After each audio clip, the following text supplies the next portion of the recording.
another episode of the Author Experts podcast with your host, me, Heather Marie. And today I have a very special guest with me from the Literary Lounge. She is the owner. This is Mariah. Hi. I have some questions for you. So I'm so excited that you came today. I'm super excited that we have an amazing indie bookstore in our community. What inspired you to open your bookstore, and how has your journey evolved since then? Yes. So I actually have an unconventional way of being an owner of a bookstore. I live in Murray Hill and found out the local bookstore was going out of business or someone needed to take over. Mm-hmm. And so instead of complaining, I hate another small business to fail, I went to the previous owner and we worked something out and I was able to take over as the new owner last summer. So it never really was my dream to own a bookstore. I kind of fell into it. Yes, I did. I did a complete remodel, changed almost everything in the store, made it very bright, vibrant, inviting. I like a lot of colors, so I wanted it to reflect that. And the previous owner, it was very much so like a darker academia vibe, which is definitely a vibe for people who read and people who enjoy being in libraries and that kind of thing. But for me, I knew I had to do something different. So what do you think sets independent bookstores apart from big box retailers and online giants like Amazon, especially with Prime Days and things like that? What do you have to do to separate yourself from that? Yeah, it's something that I've realized people are really responding well to is going to a store in person. Yeah. And you don't get that with Amazon. Nope. And even if you go to a big box store, you're not getting that one-on-one interaction as much as a small business. You know, when someone walks in, I'm asking them questions. Yeah. What do they like to read? Yeah. Trying to figure out, what they are interested in. Mm-hmm. And I think people are really craving that communication aspect, especially with COVID. People just want that sense of community again. I agree, and I'm sure just a little gestures like remembering their name, which I'm sure you do when they come back. They're going to come back just for that.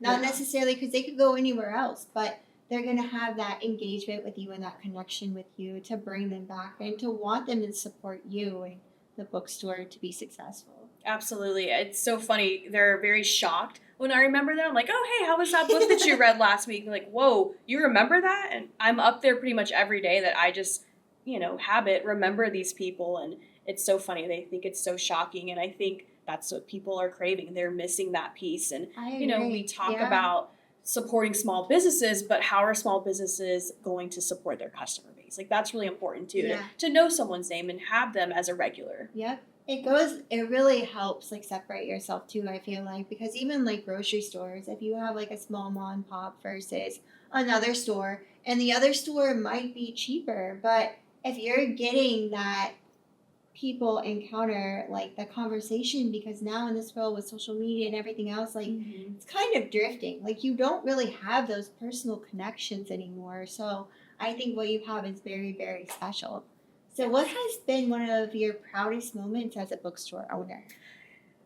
So many, but I think the biggest one is we just came up on our year anniversary. So that was huge. I was thinking, it's a holiday weekend. It was July 5th, and maybe it's not going to be as busy. People are out of town, but the community showed up. There was a line out the door. That's amazing. And I was just really, really excited that the community has embraced us and they showed up. Yeah. So it was our best. It's amazing because, our viewers probably don't know this, but you're not just a bookstore. You do a lot of events and stuff too. Yeah. I've done events there with my books, and people are very receptive to it. I know you've had game nights, you've had bingo, you've had arts and crafts, you've had story times, you've had all kinds of stuff. Yeah. So can you tell us a little bit about your events and how people can find them? Sure, absolutely. So I think that does set us apart from different bookstores is we do events regularly. Every weekend day we have something going on, and oftentimes during the week too we have events, but you can find our events on our socials, so Instagram, Facebook. We also have paper copies because I like paper, so if you want to put a calendar on your fridge. She's a teacher too. I am a teacher, so I like to feel things with my hands, but you can always pick up a paper calendar in the store. And I knew when I took over I wanted to create a space where people could come and hang out. It's called the Literary Lounge, so people can quite literally lounge and hang out and enjoy a book, drink a cup of coffee. And with our events, we have these different event spaces and rooms that people can use. And we do weekly bingo, weekly crafting events. We've hosted silent book club and, of course, local authors. We've had those events throughout the month, and the community has really responded well to that.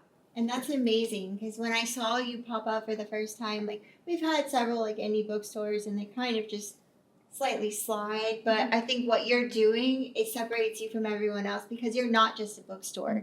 You do so much more. So in what ways does your bookstore support children's literacy and engage with local schools or families? I know you're a teacher too, so you're kind of in both worlds. Really. Yes, I am. I am a teacher. I'm going into my 10th year this upcoming year. Yeah. I still love the job. I actually teach math. Most people assume like, oh, you're a reading teacher. I'm like, no. I enjoy reading. I like to teach math more. So I still know the importance of literacy as an educator, and each year I'm getting kids. I teach 5th grade, so I will get kids who just aren't strong readers. And in 5th grade math, you have to be able to read to solve these word problems. So it is something that's really important to me to try to get kids to just enjoy reading for the love of it, and then the fluency and everything else will come with that. The comprehension will come with it if they're reading things that they like. They like and they're interested in. Absolutely. So I have, like, in my classroom, I have books on Minecraft, I have graphic novels, and I know some people are like, oh, well, that's not literature. It's like, no, anything can be literature for a kid if they're interested in it. So that's always been important to me. As far as giving back to the community, I've hosted school book fairs at schools, and then I've hosted them at the store. We've done teacher wish lists where people come out and will completely buy books off of teachers' wish lists. Cool. And so, a school gets a percentage of sales from these book fairs, and then teachers get free books. And I know you have specials as well, like where they can get like the gently used books for the teachers, and you give them whole bags of books. Yeah, we did. We've done that a couple times. Super cool. We accept donations, so people will come and just load off all of their books. And I've had teachers who retired, and they're like, hey, I want this to go to a good home. I'm done. So, we've been able to give out free books to both teachers and kids. Like, hey, come fill a bag of gently used books. Take them home, because I don't have the storage space to, keep all these used books. So I'd rather them go to a good home. That's amazing. Not only are you a bookstore owner, but you're a teacher and you're an advocate for children's literacy. Like, you're very special. You're amazing. Thank you. So why is promoting literacy among youth important to your store's mission? So I kind of talked on that before. Of course, as a teacher, I kind of have that knowledge that it's just important for kids to be successful in any job, any field. You have to be able to know how to read. And if you don't, like, you are going to struggle. You are going to have issues as an adult. So it's just something that's important to me. And I love reading as a small child. I continue to read as an adult, and I really try to stress that to my students and the kids that walk in. I know sometimes kids can just be like, I don't want to read. Their parents are kind of forcing them to pick out a book. And so I start asking them questions. Well, what do you like to do? What are you interested in? And then kind of gauge what their interests are. I'm like, well, I have a book for you. And then they pick it up like, oh, this is actually something that I want to read. That's really cool. And a lot of times kids, I think, are forced to read at school things that they are not interested in. And so they feel as though reading is homework. So when they're actually allowed to read something they enjoy, it's like, oh, a light bulb goes off. Like, I actually do like to read, just not what people are prescribing me. And again, you're taking the time to have that connection with that child and to really listen to them and see what they like instead of just putting something in their face. Exactly. So I love that. So since you are a bookstore, what do you look for when considering books by self-published or local authors for your shelves? Because I'm sure you have plenty of them. I know I'm one of them that is on your shelf. Absolutely. There's a lot of things that are really important. The biggest thing is that we are the bookstore. So it's really up to the local author to push their book. I agree. And it's really hard to get that across because I want all local authors to be successful, but ultimately it's up to them. And some of the things that we recommend is social media. And this day and age, you have to be posting often about what you're selling and what your book is. And people respond well to that. I mean, most people are on their phones scrolling. And so if you're a local author, get in there. And I know you do events. So like the Riverside Arts Market, that's really popular for people and just, doing pop-ups and things like that.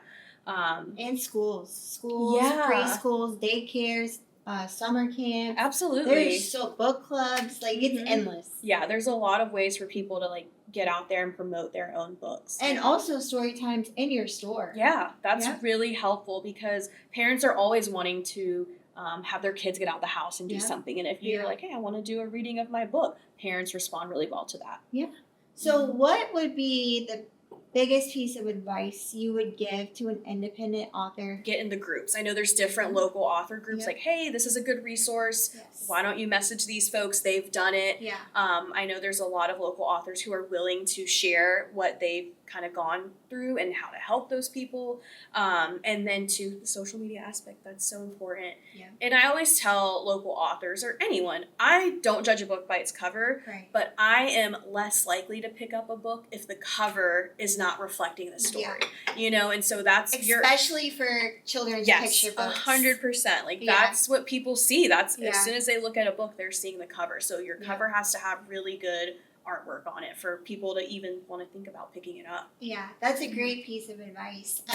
Also, one more time, can you please tell our viewers where your store is located, if you have a website as well, and how they can find out about you? Yeah, so we're located in Murray Hill in Jacksonville. It's at 1080 Edgewood Avenue South, suite number 5.